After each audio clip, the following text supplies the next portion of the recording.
তো গম্ভীর সিং বলতেন আমার কোনো গুরু নেই। আমি মানি না, এটা ছাড় হয় চন্দ্র ভালো ফুল পিতা বের করে বের কাটা। এই মুহূর্তে গম্ভীর সিং লাফ দিয়ে তেজে ঢুকলো উল্ফা দিয়ে, গোটা মঞ্চ একবারে হয়ে পড়ে। ছৌ নাচটা কিভাবে শুরু হয়েছিল পুরুলিয়ার? মহাভারতের রামায়ণের কাহিনীকে অবলম্বন করে এগুলো শুরু। আগেকার ছৌ নাচ আর এখনকার ছৌ নাচের মধ্যে কি পার্থক্য? পুরুলিয়ার প্রথম ছৌ শিল্পী কে ছিল?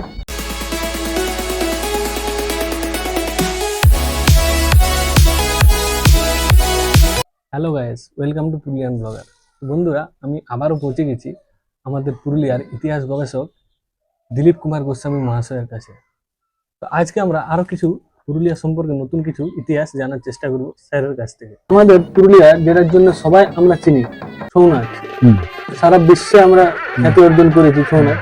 সেই ছৌ নাচটা কিভাবে শুরু হয়েছিল পুরুলিয়াতে? এটাকে লোকনৃত্য বলা হয়। এলাকার মানুষ এটাকে বীরত্বব্যঞ্জক নৃত্য বলা হয়। বীরত্বব্যঞ্জক নৃত্য, এটার মধ্যে লালিত্য যেমন আছে এর বীরত্বও আছে। সেই জন্যে পুরুষরাই একমাত্র নাচতে পারে, মহিলারা না। এখন কিন্তু মহিলারাও নাচছে, কম নাচছে, কম। মহিলা নৃত্যশিল্পী এক দুটো দল আছে, নেই না। এই যে কিছুদিন আগে যেমন একজন পুরস্কার পেলেন, উস্তাদ বিসমিল্লাহ খান অ্যাওয়ার্ড। তো এটা একটা দীর্ঘস্থায়ী প্রক্রিয়া। প্রথমে ছৌ নাচ তো এইরকম যে একটা কাহিনী, এখন যে ছৌ নাচের কাহিনীটা শুরু হয়, কাহিনী ভিত্তিক যে ছৌ নাচ, এরকম প্রথমে ছিল না। প্রথমে শুধু নাচ ছিল, কাপ নাচ। শুরুটা হয়েছে বৈশাখ মাসের সংক্রান্তিতে। দেখবে যে নাচগুলো হয় সেটাকে কাপ সাজিয়ে, আলকা কাপ সাজা প্রথমে ছিল ওই রকমের কাপ সাজিয়ে পরে নাচা। পরবর্তীকালে সেটা একটা কাহিনী যুক্ত হয়ে যায়। মূলত মহাভারতের রামায়ণের কাহিনীকে অবলম্বন করে এগুলো শুরু। সেটা হয়তো দেরি হয়েছিল 1930, 35, 47, 48 সালে এই কাহিনী ভিত্তিক এগুলো শুরু। এর আগে ওই কাপ নাচ, তার আগে শুধু না কাপ নাচ।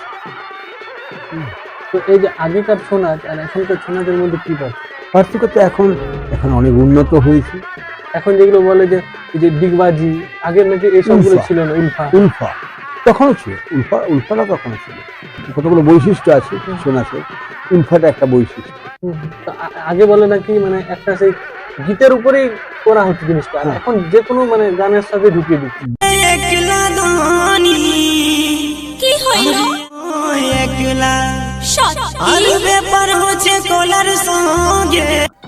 কাহিনী ভিত্তিক এখনকার দিনে।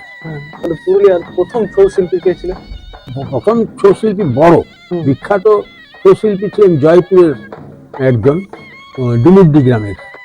উনি এই মুহূর্তে খেয়াল করছি, ডুমুরডি গ্রামের উনি ছিলেন গম্ভীর সিং এর গুরু। তো গম্ভীর সিং বলতেন আমার কোনো গুরু নেই। গম্ভীর সিং আমরা জিজ্ঞেস করেছি, উনি বলতেন আমার কোনো গুরু নেই, কিন্তু আসলে ওনার কাছেই উনি শিখেছিলেন। এটা হচ্ছে ঘটনা। গম্ভীর সিং বাগুন্ডি, গম্ভীর সিং মুড়া। হ্যাঁ। তো এখন বলতে গেলে মানে ওই জয়পুরের উনি ছিলেন প্রথম আমাদের ছৌ শিল্পী, বড় ছৌ শিল্পী। উনি পশ্চিমবাংলার রাজ্যপাল রাজভবনে পুরুলিয়ার ছৌকে আমন্ত্রণ করেছিল ওখানে ছৌ নাচ নাচার জন্য।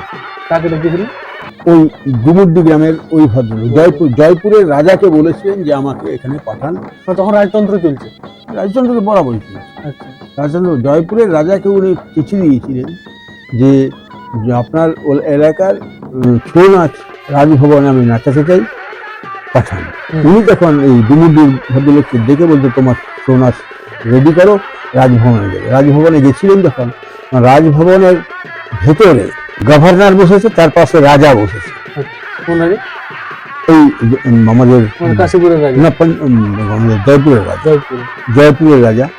পরে গভর্নর রাজাকে একটা চিঠি দিয়েছিলেন যে আপনার এই টিম পাঠানোতে আমি খুব খুশি, খুব আপনাকে অভিনন্দন জানাচ্ছি। সেই চিঠিটা আমার কাছে আছে। সেই চিঠিটা ইংরেজিতে লেখা চিঠি আমার কাছে আছে। এই মুহূর্তে হয়তো খুঁজে পাবো না, তো একটু চেষ্টা করলে খুঁজে পাওয়া যাবে। নামটামগুলো ভুলে যাচ্ছে, এটার জন্য মানে নামগুলো বললে খুব সুবিধা হতো, তোমার দর্শকদেরও সুবিধা হতো, কিন্তু কি করবো। ঠিক আছে, আপনি যতটা পারছেন ওটাই অনেক। পুরুলিয়া জেলার ছৌ নাচ প্রথম পুরুলিয়ার বাইরে নাচা হয় ওই পশ্চিমবাংলার রাজ্যপালের রাজভবনে। এইটা মনে রাখে, এটা খুব গুরুত্বপূর্ণ, সবাই জানে না। তো মানে কিন্তু আমরা মানে প্রায় মানুষে পুরুলিয়ার বলুন বা বাইরের মানুষও মানে ছৌ নাচের সাথে গম্ভীর সিং মুড়ার একটা নাম আমরা গম্ভীর সিং বিখ্যাত শিল্পী। আমি মানি না, এটা ছ নয়। চন্দ্রভানু ফুল ফিতা বের করে বের কাটা মহক সাবান ফুলান্তের ছ হইল লাম জাম উলফা ভল হাঁটু ছড়া জমিনে, তাকে বলি আমি ছ। চলুন আমার আসলে না দিন দেখুন কাকে বলি ছ। ছৌ নাচ কেমন করতে হয়, ঢাল তুরাল বললাম কিছু তোড়াই করতে হয় ছ।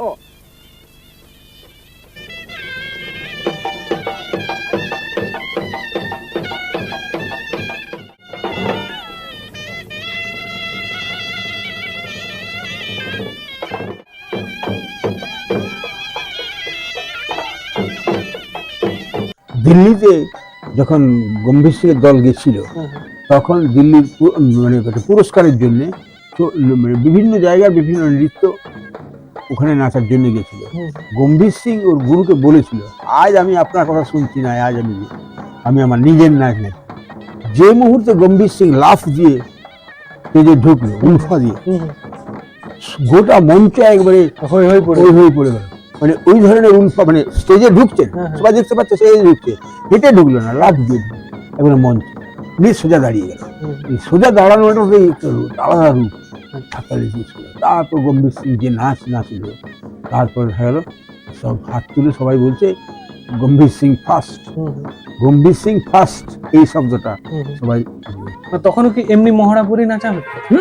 তখন আলাদা না, মহাপুরে না, তখন এখন যেমন বড় আছে বর্তমান রূপ যেটা সেইটা। মহাপুরে নাচলে ওই উলফা দেয়ার দেখবে। দিল্লিতে প্রশংসিত হয়ে পরে গম্ভীর সিং এসেছিল।